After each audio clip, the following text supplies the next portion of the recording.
Konnichiwa.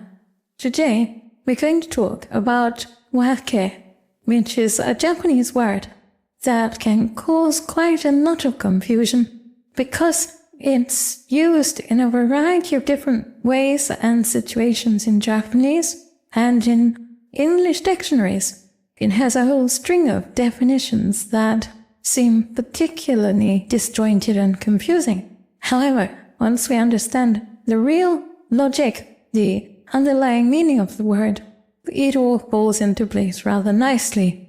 So, what is wake? First of all, let's look at the English dictionary definition.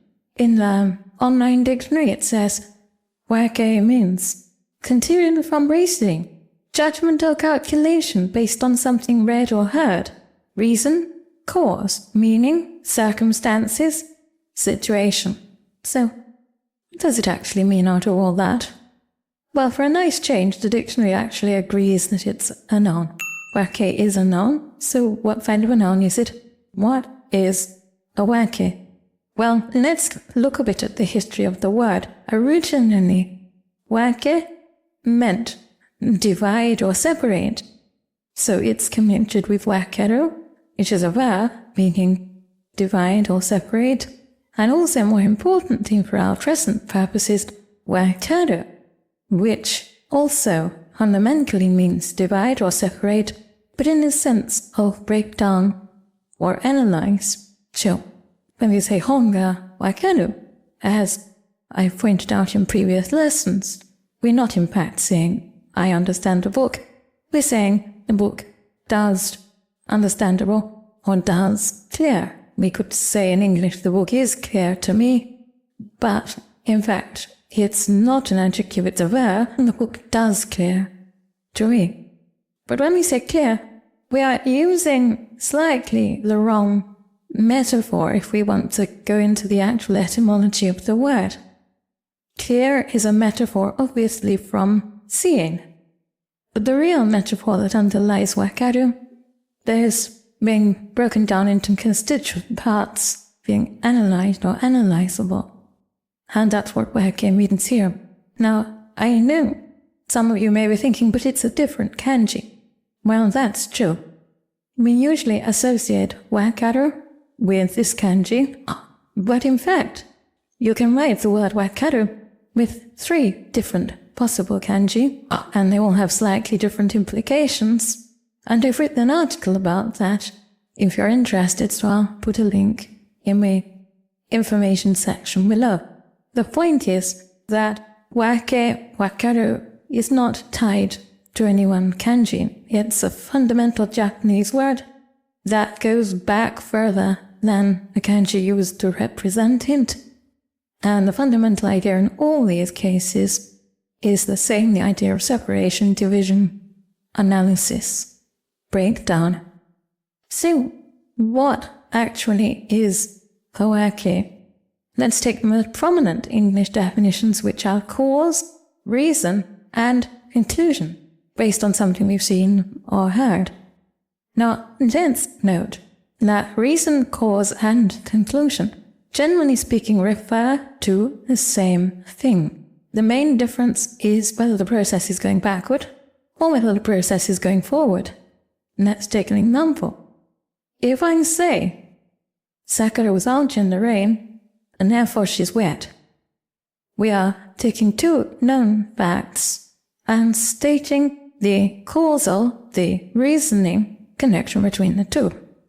If I say, Sakura is wet, and therefore I reason that she was out in the rain, we're taking exactly the same piece of reason, the same causality, and working in the other direction. We're working from one known fact to another unknown fact that we use the reasoning to arrive at.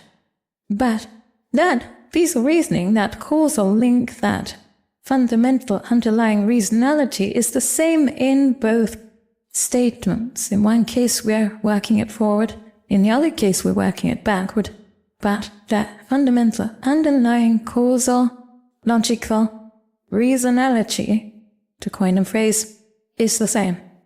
And I coined the phrase reasonality because there isn't really a word for this in English, but in Japanese there is, and the word is wake. So, wake, as we see, expresses a cause, a reason, and a conclusion or a logical judgment. All of those things, what it really expresses is the underlying causality or reasonality. And when the dictionaries say that it also expresses a circumstance or situation or something like that, in fact, it doesn't really do that. But what it does is express the underlying reasonality of a circumstance or a situation. And once we understand that, we can start to understand the different ways in which wake is used.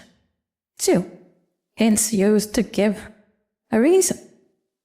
So, if someone says, そういうわけで、ベッドの下に隠れた.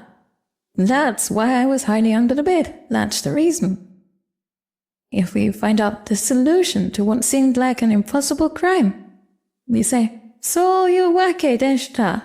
So that's how it happened. And we're not actually talking about the fact of the crime, the circumstance of the crime, the situation of the crime.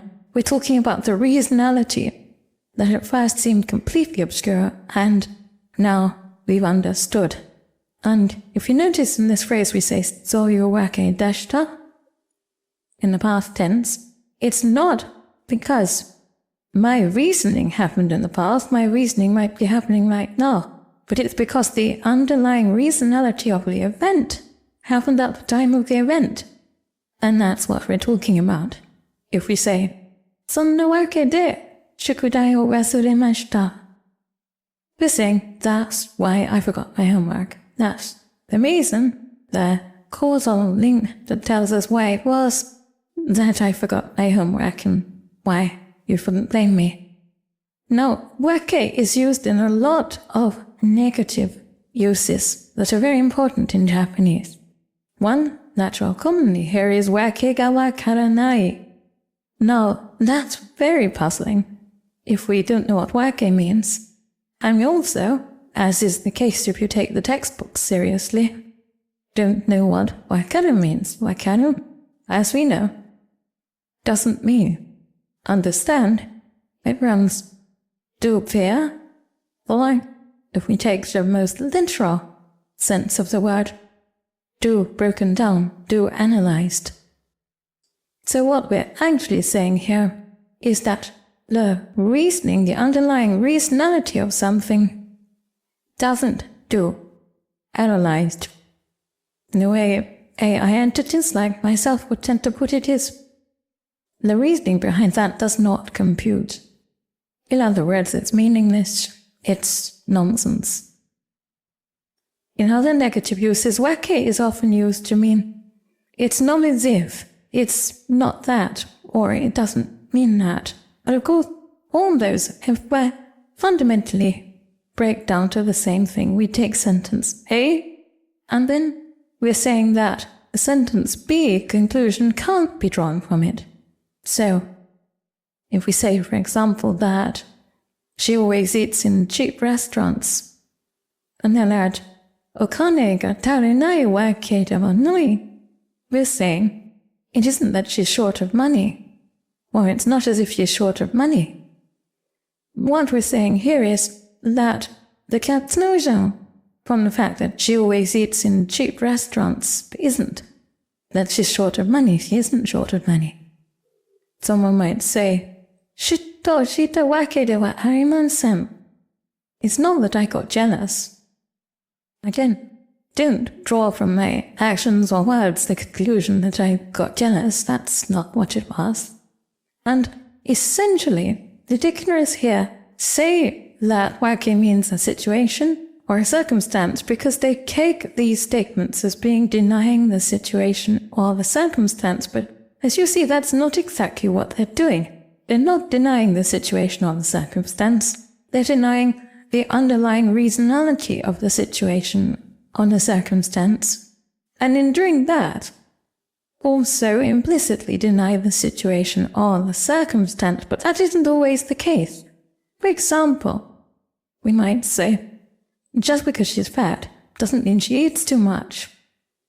Tame sukiru wake dawa nai. The reasonality isn't that she eats too much.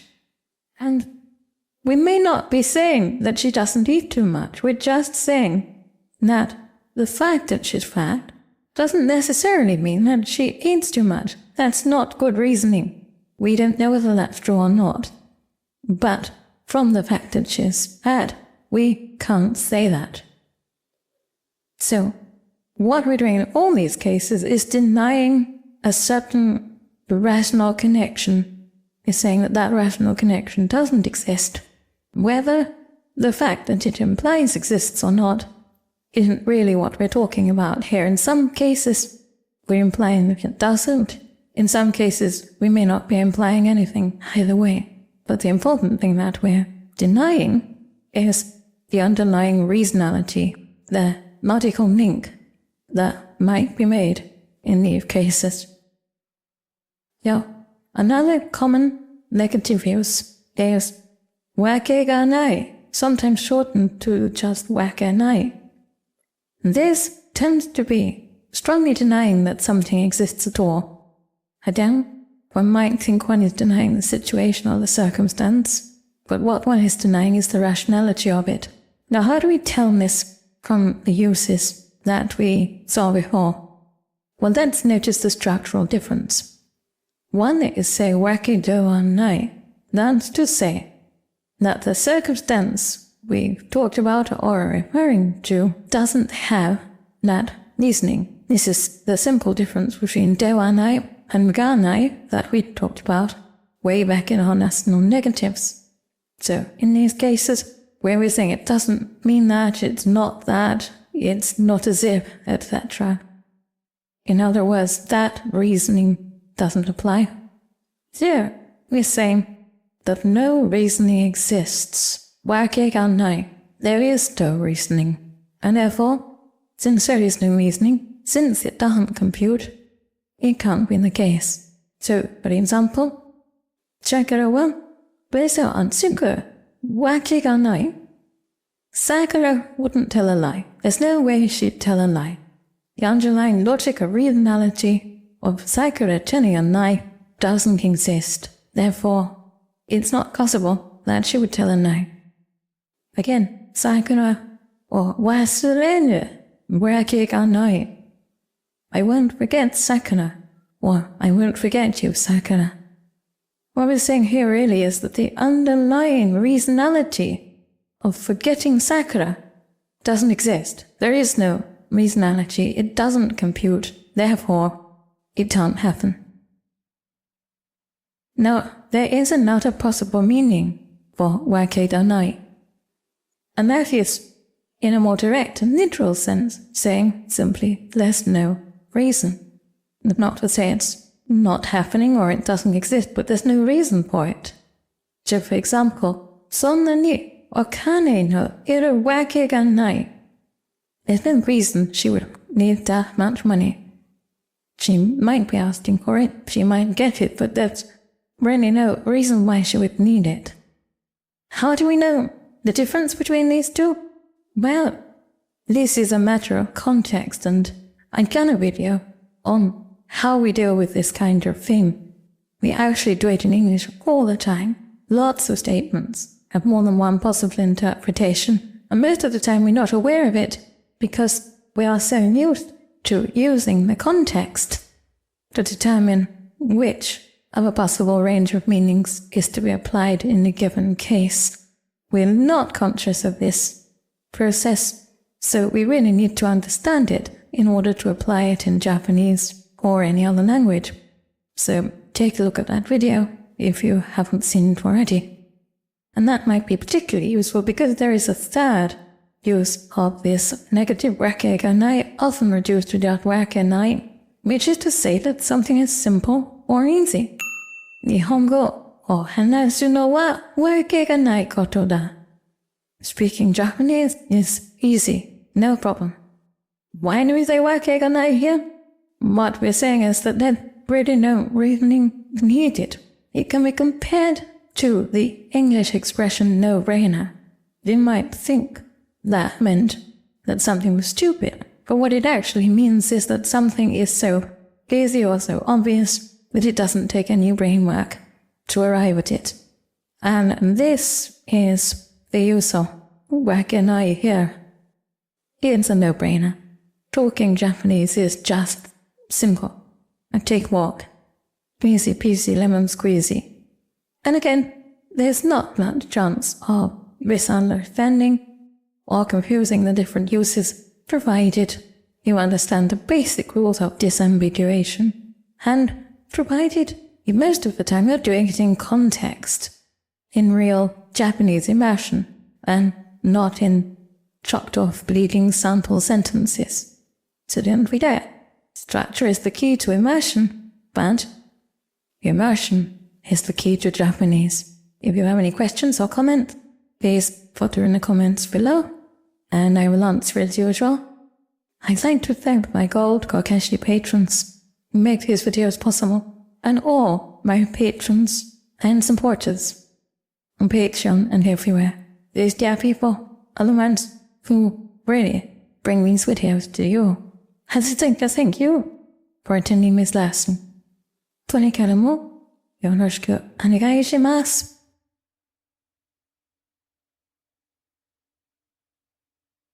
Class dismissed.